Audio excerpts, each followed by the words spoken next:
Shalom, shalom, shalom, brothers and sisters. This is Kazakia, and we're going to do a teaching on the subject of the candlesticks. Can the Gentiles be saved? We're going to use the scriptures in the 4th chapter of the book of Zechariah, or Zechariah. And we're going to deal with this subject of can the Gentiles be saved, because a lot of people, a lot of Hebrew Israelites who have a little anger and bitterness towards the Gentiles have this teaching that the Gentiles can't be saved. So we're going to deal with that. First, before we begin, I want to kind of set the tone. Okay, I'm going to come back and do it again. Shalom, shalom, shalom, brothers and sisters. This is Kazakia once again with another teaching, and we're going to deal with the subject of can the Gentiles be saved? Now, what I want to deal with is we have a lot of Hebrew Israelites that's out here that teaches that the Gentiles can't be saved, that salvation is only for Israel, and then they call the Gentiles, they call Esau, the white man, all of that. So we're going to deal with that, clear this whole thing up, and then we're going to show you in the scripture why it's incorrect, number one, to say that the Gentiles cannot be saved. Number two, why it's incorrect to say that Esau is the white man. Okay, we're going to deal with that. And prayerfully, we're going to deal with the subject as we look at the scriptures as the Most High gives us direction to deal with this subject. Okay, I have several angles I want to hit it from, but I want to be led by the Ruach Kodesh to deal with this thing and put this thing to bed, once and for all. So let's begin in the book of Exodus chapter 19, which is our base scripture. We always want to use Exodus chapter 19, which is our base scripture. Understanding the call of the nation of Israel, right? So in Exodus, the 19th chapter, starting at verse, let's start at verse 1, okay? In the 3rd month, when the children of Israel were gone forth out of the land of Egypt, the same day they came into the wilderness of Sinai. For they were departed from Rephidim and were come to the desert of Sinai, and had pitched in the wilderness, and there Israel camped before the mount. So now, I just want to kind of say here that this is when the Most High delivered our ancestors, the Hebrew Israelites, out of the Egyptian captivity, went into the land of the wilderness, okay? Verse 3. So let me just say this too. He called Israel out of the world, okay? And that's the first thing that's happening now. In these lands of captivity, the Most High is calling us to be set apart from the world. Not to be a part of the world, but to be set apart from the world, all right? Now, so he says, verse 3, 19th chapter of Exodus, verse 3.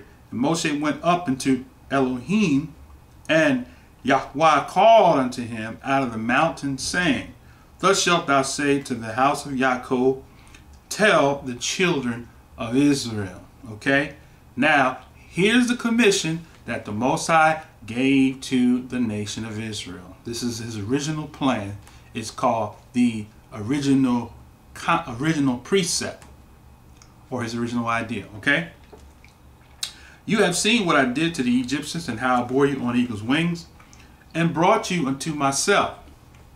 Now therefore, if you will obey my voice indeed, and keep my covenant, then ye shall be a peculiar treasure unto me above all the people, for all the earth is mine. You see that? And you shall be unto me a kingdom of priests, and a holy nation, or set apart. These are the words which you shall speak unto the children of Israel. So, what was the Most High's commission to the nation of Israel? For the whole nation to be a kingdom of priests. That means the children had a responsibility to teach other children in their peer groups the ways of the Most High. So where would the children get it from? From their parents, from their mother and their father, teaching them the ways of the Most High, and that they communicate the ways of the Most High to their peer group. Okay? Because not only was Israel on the face of the earth, there were other sons of Adam. And I don't have time to go into it, but there were many people that came from other nations that wanted to be a part of the nation of Israel, and they had to come under the protocols of Israel to be a part of the nation of Israel. All right. Let me deal with that right quick, because I know somebody's going to probably say, I know that's not even true. Okay. Okay, now, let's take a look at a scripture in the book of Exodus, I think it is. The 12th chapter.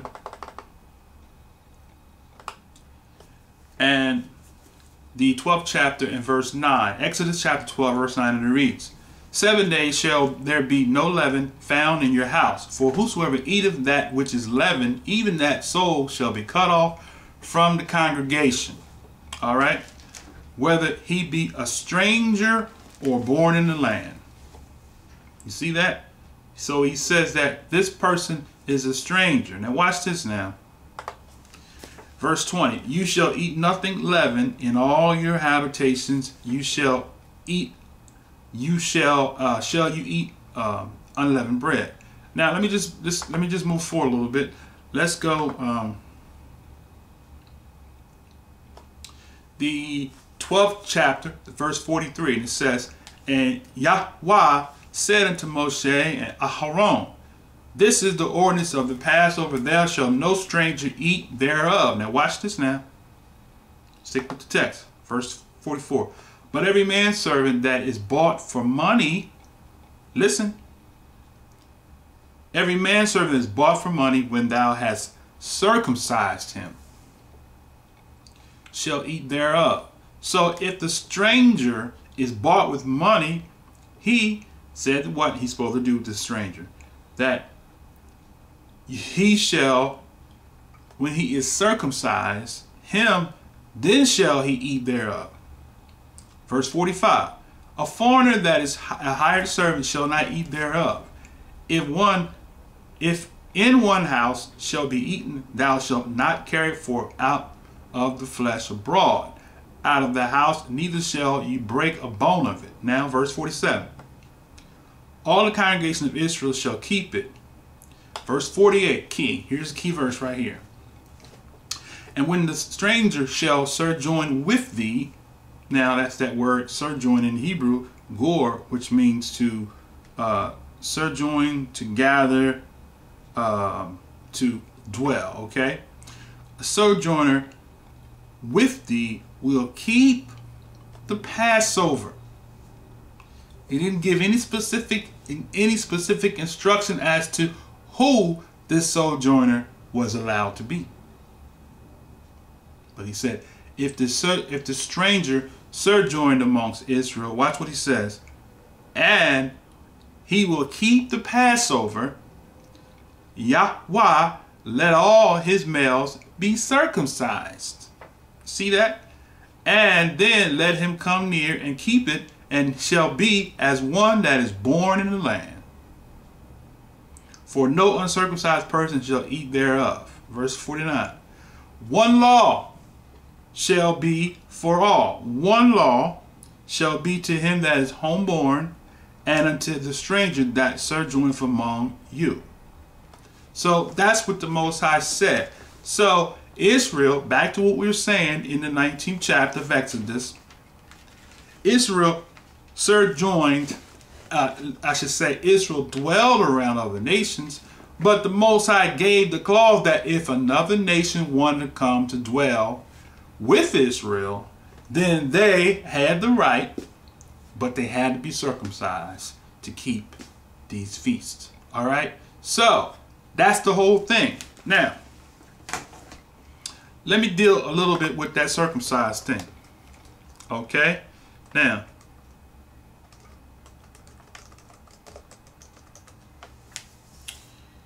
all right, let's see. Give me 1 second here. Now, let's read that verse 49 again, 48. He says, when the stranger shall sojourn with thee and will keep the Passover, Yahweh will let all his males be circumcised. See that? So he said, let all his males be circumcised, right?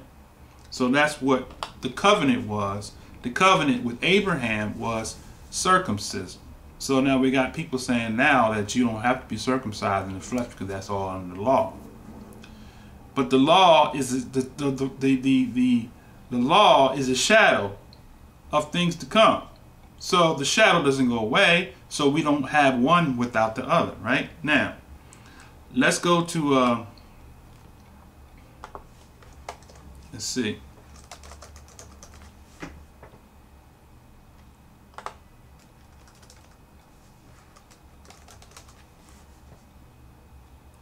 Okay, let's go to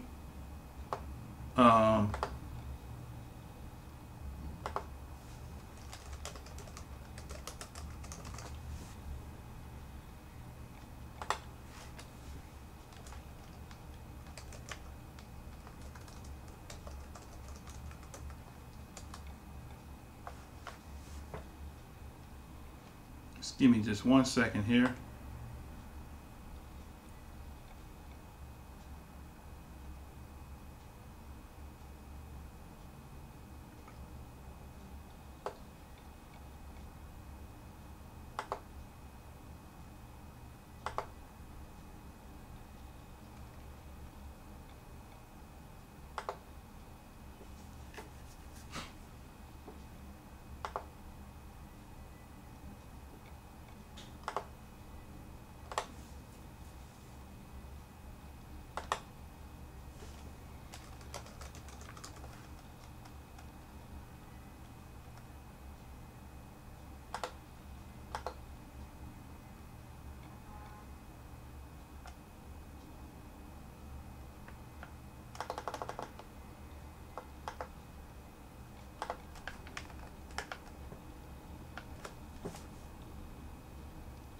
Okay, let's go to Ezekiel chapter 44 verse 7. Ezekiel 44 verse 7.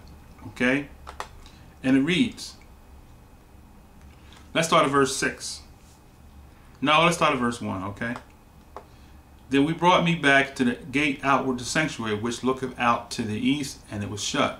Then said Yahweh unto me, this gate shall be shut, it shall not be open, and no man shall enter in by it, because Yahweh, the Elohim of Israel, have entered in by it, therefore it shall be shut. It is for the prince. The prince shall sit in to eat bread before Yahweh. He shall enter by the way of the porch of the gate, and shall go out by the way of the same. Then brought he me the way of the north gate before the house. And I looked, and behold, the glory of Yahweh filled the house, and Yahweh, and I fell upon my face. Now, skip down to verse 5. And Yahweh said to me, Son of man, mark well, and behold with the eyes, and hear with thine ears all that I say unto thee concerning the ordinances of the house of Yahweh, and all the laws thereof, and mark well the entering in of the house with every going forth of the sanctuary. And thou shalt say to the rebellious house of Israel, Thus saith Yahweh Elohim, O house of Israel, let it suffice you for all your abomination, in that you have brought in my sanctuary strangers uncircumcised in heart and uncircumcised in flesh, to be in my sanctuary, to pollute it, even my house, when you offer my bread, the fat and the blood, and they have broken my covenant because of all your abominations. So he's saying, what is he saying? You have brought into my sanctuary those who are not circumcised in heart and those who are not circumcised in flesh. Those Hebrew Israelites who want to hate on the Gentiles, say they can't be saved, are not circumcised in the heart. All right, now let's get back. So Exodus chapter 19, where the Most High, he says, he calls the nation of Israel and told them, he said, I will make you a nation of priests. So the responsibility that the nation of Israel had was to the sons of Adam to teach them the ways of the Most High. Now, if we continue reading, let's go to the 20th chapter. After the Most High gave the commandments, then in verse 18 of the 20th chapter, it says, And all the people saw the thunders and lightnings and noise of trumpet and mountain smoking. And when the people saw it, they removed and stood far off. And they said unto Moshe, Speak thou with us, and we will hear. But let not Elohim speak with us, lest we die. And Moses said to the people, fear not, for Elohim is come to prove you, and that his fear may be before your faces, that you sin not. And the people stood far off, and Moshe drew near unto the thick darkness where Elohim was. So, what is that saying? That's simply saying that the Most High wanted to use the nation of Israel as the nation of priests. Right? So now, moving forward, understanding the call of the nation of Israel, the Most High did what? He allowed Israel to be taken into captivity for what? Israel's own rebelliousness and disobedience, right? Now, let's go to Romans, one of the letters of Shaul. Now, Shaul was one of the most misunderstood brothers, and people get in trouble, and they're going to end up in the lake of fire for twisting the teachings of Paul, Shaul, so that they can have their own type of religion where they can serve the Most High on their own terms. You can't serve the Most High on your terms. You have to serve him on his terms. Now watch this now.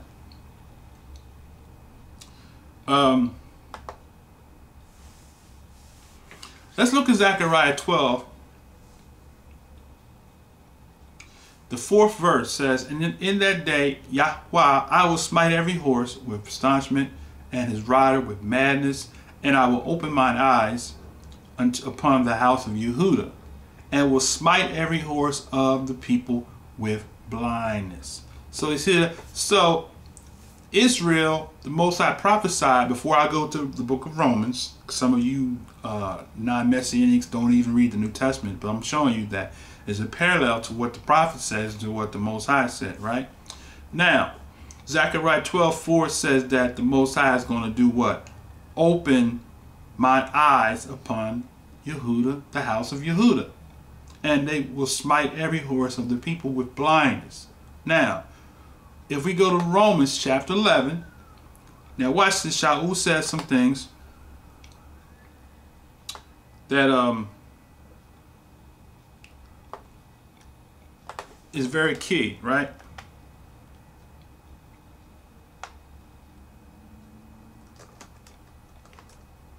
All right.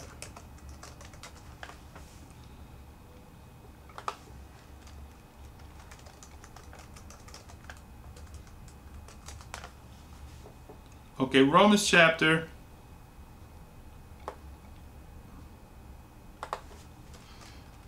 Okay. Give me 1 second. I got 100,000 scriptures coming to mind, and I might be kind of twisting the two together. But let's see. Let's start at Romans chapter 11, and let's look at verse.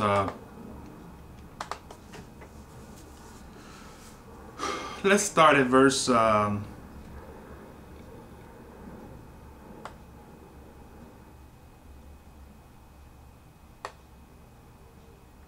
Let's start at verse 1. Romans chapter 11, verse 1. We're going to take our time doing this lesson. So those of you that want to order the whole video in this series, we'll make that information available to you.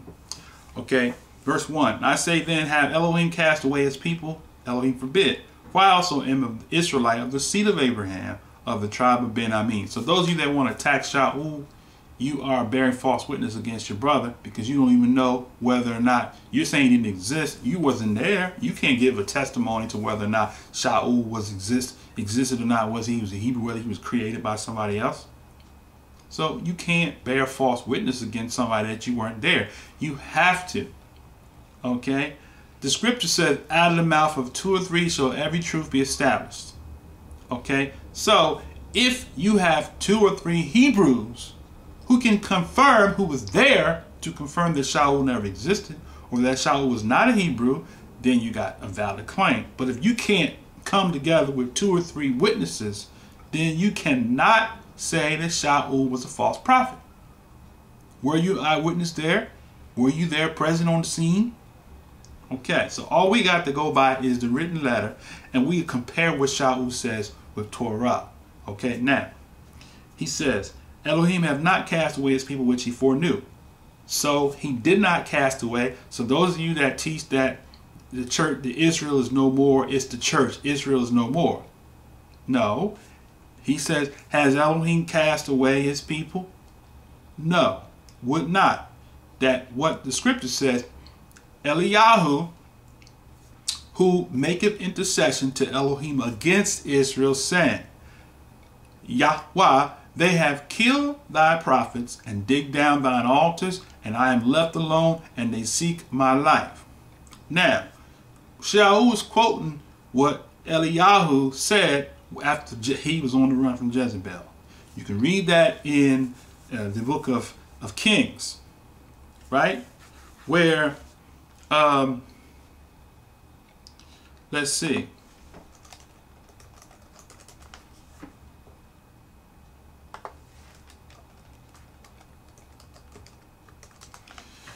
Let me just go right quick. In the 1 Kings chapter 18, you can read that. I'm not going to read it for the sake of time of the lesson. But Eliyahu was running from Isabella, who the world calls Jezebel. Okay, she had killed off all the prophets. And Obadiah, he hid the prophets.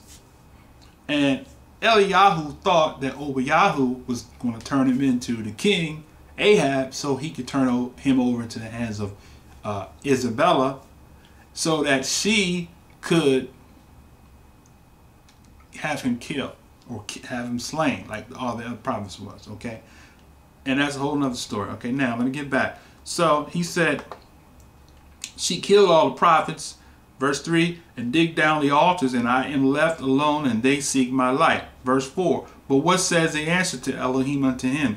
I have reserved to myself 7,000 men who have not bowed the knee to the image of Baal. Now, if you do a research, you'll find out that the image of Baal is the horned goat. And the horned goat is a symbol of a calf, as you see in Egypt, with the sun on the head, okay? Which is the image of Satan or Lucifer, the accuser. And the Greeks borrowed or embraced the religion of Egyptology, of the Egyptian civilization, Kemet, sun worship. And thus the Greeks gave us the revised version of Egyptian sun worship and called it Christos, or Christianity. Okay?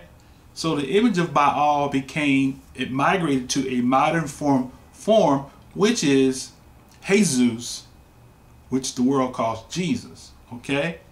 The Hebrew Messiah was not, his name was not Jesus. And Jesus is not even English, for those of you that say, well, I speak English.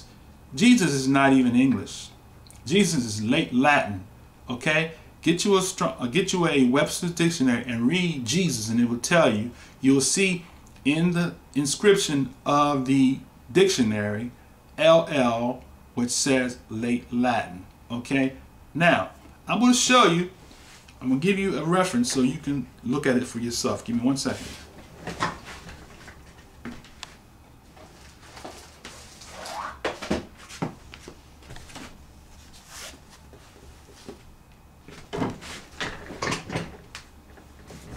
Okay. In my hand, I have the Webster's, look at that, 7th New Collegiate Dictionary. If you open up the dictionary to Jesus, J-E-S-U-S, right? Now, I want to say this while I'm getting it. Jesus is actually not the way to pronounce it. It's pronounced Jesus, Jesus, or Jesus, right? Because it's not English, it's Latin. All right, now, J-E-S-U-S right here. Here it is in the dictionary. I know you can't see it, but get you a Webster dictionary. And it says Jesus. Late Latin, or LL, because when you look it up in a dictionary, it has L period L. And you look in the front of the dictionary, there's a part in the dictionary that tells you what these abbreviations are for, right? Because some of you think, well, I don't have faith in the dictionary. Well, the Dictionary of English